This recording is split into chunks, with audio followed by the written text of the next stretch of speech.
बिस्मिल्लाहिर्रहमानिर्रहीम। Personal identity and trace evidence के past questions करेंगे। इसमें सबसे पहले है name different types of fingerprint pattern along with their percentage in a population.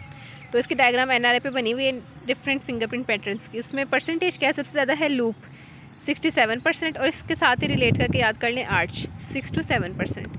Loop है 67% और आर्च है 6 to 7%। फिर वर्ल्ड है 25% और कंपोजिट 1 to 2%। तो ये line wise and descending order में कि सबसे ज़्यादा लूप की परसेंटेज होती है 67%, उसके बाद वर्ल्ड होते हैं 25%, आर्च है 6 to 7% और कंपोजिट है 1 से 2%। नेक्स्ट है forensic importance of DNA fingerprinting कि डीएनए फिंगरप्रिंटिंग की फोरेंसिक में क्या इंपॉर्टेंस है। तो सबसे पहले इसका पॉइंट है, हवा बहुत चल रही है। सबसे पहला पॉइंट है पर्सनल आइडेंटिफिकेशन के डीएनए फिंगरप्रिंटिंग से एक पर्सन की आइडेंटिफिकेशन हो सकती है। उसके बाद है नेक्स्ट है क्रिमिनल आइडेंटिफिकेशन। उसके बाद है paternity and maternity identification. Next है identification of putrefied body, mutilated body and headless body. तो बेसिकली फिंगरप्रिंट का क्या होता है, ये डीएनए प्रिंटिंग है। डीएनए से क्या है, किसी भी इंसान की डीएनए फिंगरप्रिंटिंग करते हो या डीएनए प्रिंटिंग करते हो तो उससे आपको आइडेंटिफिकेशन आप इस्टेब्लिश कर सकते हो उस पर्सन के कि वो कौन है। जो बॉडी के पार्ट्स मिले वो किसके हैं, और जो बॉडी की प्यूट्रीफाइड बॉडी का पता चल सकता है कि उसकी कोई तो सेल कुछ तो मिल जाएगा जहाँ से उसका डीएनए आप ऑब्टेन कर सको उसकी किसी बोन से। अगर उसके लेट्स सपोज पुट्रीफेक्शन हो गई, उसकी सॉफ्ट टिश्यू डैमेज हो गया, तो एटलीस्ट बोन्स में तो डीएनए होगा ना। उसके बाद म्यूटिलेटेड बॉडीज़ का भी वही सेम कि आप उनकी म्यूटिलेशन हो चुकी है लेकिन उनके किसी बॉडी पार्ट से आपको डीएनए मिल सकता है। हेडलेस बॉडी का पता चल सकता है आपको। लिम्स ऑफ द बॉडी, कोई भी बॉडी का कोई भी पार्ट हो तो उसका डीएनए, पूरी बॉडी का डीएनए सेम है ना, तो उससे आप डीएनए आइडेंटिफिकेशन कर सकते हो। पैटर्निटी और मैटर्निटी इशू हो सकते हैं कि जैसे हॉस्पिटल में अक्सर बेबीज़ मिक्स हो रहे हैं तो फिर उनका डीएनए फिंगरप्रिंटिंग से पता चलाते हैं कि कौन इसके ओरिजिनल पेरेंट्स हैं। क्रिमिनल आइडेंटिफिकेशन, किसी भी क्राइम में जो क्रिमिनल है पर्सन उसके आइडेंटिफिकेशन के लिए। और जैसे कि सपोज रेप केस में स्पर्म से आप डीएनए लेके आप क्रिमिनल के आइडेंटिफिकेशन कर सकते हो। फिर पर्सनल आइडेंटिफिकेशन के किसी पर्सन के आइडेंटिफिकेशन इस्टेब्लिश करने के लिए। फिर उसके बाद है medico legal importance of tattoo marks. Tattoo marks क्या कि बॉडी पे कहीं ना कहीं कोई टैटू बनाया हो, अगर आपको डेड बॉडी मिलर्स पे कोई टैटू बना हुआ है तो उससे आप क्या कर सकते हो, उसकी क्या इंपॉर्टेंस होती है। सबसे पहले वही आइडेंटिफिकेशन ऑफ द पर्सन के पता होगा कि उस पर्सन ने उसके अगर वो लवाहिकीन बताते हैं कि उसकी बॉडी पर टैटू बना हुआ था तो आइडेंटिफिकेशन आप कर सकते हो। Personal events of life, tattoo से पता चल जाता है कि उस इंसान की सोच कैसी है, वो किस रिलीजन से से बिलोंग करता है। थोड़ी उसकी लाइफ के पर्सनल इवेंट्स का पता चल जाता है। प्रोफेशन या ऑक्यूपेशन का पता चल सकता है। रेस का पता चलता है। एरोटिक टैटूज है, सोशल स्टेटस है और indicates behaviour and characteristics of a person. तो ये सिग्निफिकेंस किसकी, टैटू मार्क्स की, मेडिको लीगल इंपॉर्टेंस है ये। उसके बाद आता है medico legal examiner sent different swab taken from an alleged victim of rape to forensic lab name test for detection of semen in these stains. के ये जो सेमिनल स्टेन्स में उसके लिए हम कौन कौन से करते हैं टेस्ट यूज़ करते हैं। तो उसमें सबसे पहले एसिड फॉस्फेटेज टेस्ट है। उसके बाद है फ्लोरेसेंस टेस्ट जो डिटेक्ट करता है कोलिन को। बारबेरियो टेस्ट है, एलडीएच लेवल है, जिसमें मेन है ना वो दो हैं, एसिड फॉस्फेटेज और बारबेरियो टेस्ट। उसके बाद नेक्स्ट इसमें पूछा हुआ है what is Locard exchange principle. उसका मैं आंसर लिखना भूल गई हूँ। उसमें यही था सिंपल कि ना when two things come in contact they leave trace on one another, कि कोई भी चीज़ें जो इन कॉन्टैक्ट आती हैं वो एक दूसरे के ऊपर ट्रेस एविडेंस छोड़ती होती हैं। कि एक्सचेंज ऑफ मटेरियल होता है दो चीज़ों के दरमियान में, दो ऑब्जेक्ट्स के दरमियान में, दो सब्जेक्ट्स के दरमियान में जो इन कॉन्टैक्ट हैं। उसके बाद इसको मेरे ख्याल एडवर्ड लोकार्ड ने प्रेजेंट किया था। फर्स्ट नेम मुझे भूल गया उसका, लोकार्ड तो ज़ाहिर है सेकंड नेम था। उसके बाद है what do you know about dactylography. Dactylography का क्या मतलब है, it is a method of identification by digital और palmar prints for the detection of crime and criminals. मतलब हमारे जो डिजिटल प्रिंट्स हैं, हमारे फिंगरप्रिंट्स वगैरह जो पाम पे प्रिंट्स वगैरह हैं सारे, उसको उनके आइडेंटिफिकेशन के मेथड को हम कहते हैं डक्टाइलोग्राफी। प्रिंसिपल क्या है, the skin of the balls of the fingers, thumbs and palm is covered by characteristic ridges and grooves making absolute identification possible। कि हमारे जो फिंगर्स हैं इनके ऊपर सबके ऊपर ऐसे वो पैटर्न बने हुए हैं, पाम के ऊपर, फिंगर के ऊपर सारे, तो इनको जो इनके थ्रू आइडेंटिफिकेशन इस्टेब्लिश करने को प्रोसेस को हम कहते हैं dactylography. Characteristics of these are permanent होते हैं, डर्मिस के ऊपर और एपिडर्मिस में प्रेजेंट होते हैं। Constant for the whole life, पूरी लाइफ के थ्रू आउट द लाइफ ये कांस्टेंट रहते हैं। Resemblance chances are very rare, 1 in 64,000 million. ये किसी के जो डेक्टाइलोग्राफिक पैटर्न्स हैं वो एक दूसरे से मिले, इसका चांस क्या है 1 in 64,000। तो कौन कौन से पैटर्न है, जो फिंगरप्रिंट पैटर्न है और जितने भी जैसे जो हमारे पाम्स पे पैटर्न है, जो लाइंस जो रिजेस बनी हुई हैं उनके थ्रू आइडेंटिफिकेशन स्टैब्लिश करने को प्रोसेस को हम कहते हैं डेक्टाइलोग्राफी। नेक्स्ट है human skull is presented by local police in the city morgue with the request to determine its age and gender. Enumerate 5 salient features each for age and gender that will happen achieve these 2 objectives. कि as determination आपने करनी है, उसके points बताएं, और gender. As determination simply होती है closure of sutures, जो हमारे स्कल के सूचर्स हैं वो डिफरेंट एज पे क्लोज होते हैं, तो उसके थ्रू हम एज डिटर्मिनेशन कर सकते हैं। जैसे 30 से 35 ईयर्स में सेजिटल सूचर होगा क्लोज, फिर 35 से 40 में कोरोनल, फिर 45 से ऑनवर्ड्स 45 से 50 ईयर्स में लैम्बडॉइड सूचर, उसके बाद 55 से 60 ईयर्स में होता है पेराइटोमेस्टाइड सूचर या फिर स्क्वायलर्स सूचर, और 70 ईयर्स में होता है स्फीनो पेराइटल सूचर, पेराइटोमेस्टॉइड या पेराइटोमेस्टॉइड सूचर, इधर ओ आएगा पेराइटोमेस्टॉइड सूचर। अब अगर तो आप स्कल को आप देखते हो और स्कल के कोरोनल सूचर क्लोज हुआ हुआ है, इसका मतलब उस पर्सन की आइदर ही इज़ मेल और फीमेल, तो उसकी जो एज होगी वो 35 से 40 के राउंड अबाउट होगी। एस्टिमेटेड एज आपने देखनी होती है ना, तो ये सारे पॉइंट्स आ जाएंगे सबसे पहले।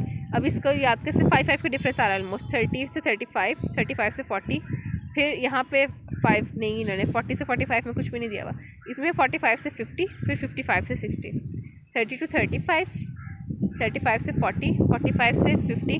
वैसे इसका एक आसान तरीका याद करने का ये कि ये सारे 5 से स्टार्ट हो रहे हैं, ये 30 और 70 है, तो 30 से 35 के बाद 35 से 40, 45 से 50, 55 से 60, तो ये पैटर्न एक बन रहा है याद करने के लिए, 35 से 40, 45 से 50, 55 से 60, और यहाँ से था 30 और 70। तो ये SCLPS sagittal, coronal, lambdoid, parietal and sphenoid.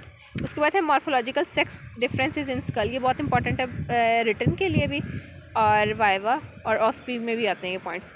Morphological sex differences in school कैसे होते हैं, सबसे पहले फीचर्स पूरे स्कल की अगर बात करें तो मेल में जो होल स्कल ओवरऑल लार्ज होता है और स्कल इज़ लार्ज, एंडोक्रेनियल वॉल्यूम है almost 1000 cc more in males, कि मेल्स में कंपैरेटिवली 1000 cc वॉल्यूम मोर होता है, और फीमेल में क्या है कि स्कल स्मॉल होता है और स्मूथ होता है। आर्किटेक्चरल डिज़ाइन इसका बताइए, इसका ना स्मूथ होता है फीमेल का। ऑर्बिट की बात करें तो ऑर्बिट ना मेल के अंदर रग्ड होता है, स्क्वायरिश होता है, relatively smaller, lower with rounded margins, और फीमेल का ऑर्बिट लार्ज होता है, हायर होता है and with sharp margins. Male का राउंडेड मार्जिन्स था, फीमेल का शार्प मार्जिन है, और इनका ऑर्बिट फीमेल्स का कंपैरेटिवली लार्ज होता है। Supra orbital ridge medium to large होती है मेल में, और फीमेल में small to medium. Cheek bone भी लार्ज होती है मेल में और मोर लेटरली प्रोमिनेंट होती है। ये सारे फीचर्स एज इट इज़ आपको क्रैम करने पड़ने, लाइक याद ही करने पड़ने, जैसे भी कर लें। उसके बाद इसमें फीमेल में स्मॉल होता है, मोर फ्लैट होता है। पेराइटल प्रोट्यूबरेंस मेल में स्मॉल होती है और फीमेल में पेराइटल प्रोट्यूबरेंस फीमेल में लार्ज है। एक फीमेल में ऑर्बिट लार्ज होता है, एक पेराइटल प्रोट्यूबरेंस लार्ज है, बाकी सारे ऑलमोस्ट स्मॉल हैं। फ्रंटल प्रोमिनेंस भी फीमेल में लार्ज है, मेल में स्मॉल है। फोरहेड मेल का स्टीपर होता है और लेस राउंड होता है, जबकि फीमेल का राउंडेड एंड फुल होता है। Mastoid process medium to large है मेल का और स्मॉल टू मीडियम है फीमेल का। ऑसिपिटल कॉन्डाइल्स मेल के लार्ज हैं, फीमेल के स्मॉल है।